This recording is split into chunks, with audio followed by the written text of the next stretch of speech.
Lucky me? Uwi ka sa bahay. Ang gulay. Ano ba ang gulay?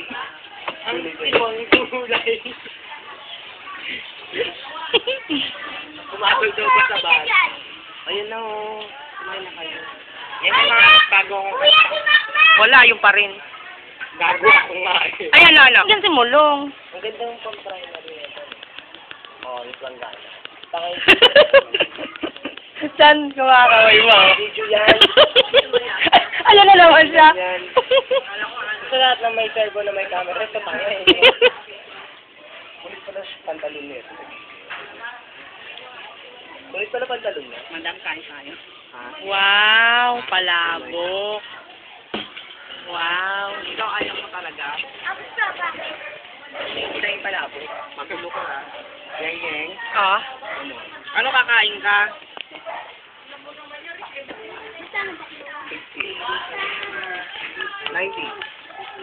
90 mo daw. Ano na ito mga picture tagal nung ginagawa si Boy ngayon. Ito yung may magawa. Patakboy natin ko rin ako, Brad. Ayaw mo na ito. Hindi ko ginalaw yan. Matigas mo na, magbabasa yung ngipin ko dyan. Kakaiba po si Jun, ito.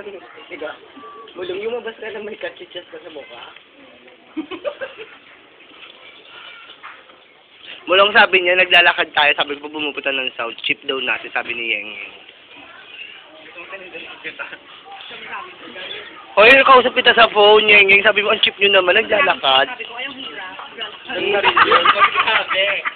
Sabi niya, hampas lupa daw tayo. Oo, hampas lupa daw tayo. Mag-chip ka kaya, nagmamotor ka pa lapit na ng stop. Masabi lang nakamotor. Kaya yung motor mo na pagkakamali. Paliwanag mo na dyan, dyan niya paliwanag mo sa state of calamity. Naglalakad tayo. State of calamity. Hindi ko nag-get. Sa state, di ba naglalakad lang pag malapit lang, no? Oo. Social kami eh. Tingnan mo kumain. Fake naman pala. Kasabi niya state of calamity eh. Tingnan mo kumain. Wow, ang laki ng bibig. Wow. Ang kabayo pala kumakain ng palabok. Akala ko damo lang. Pati pala palabok kinakain ng kabayo. Kaya ko. Yan yung mama ko. Bitay red oil.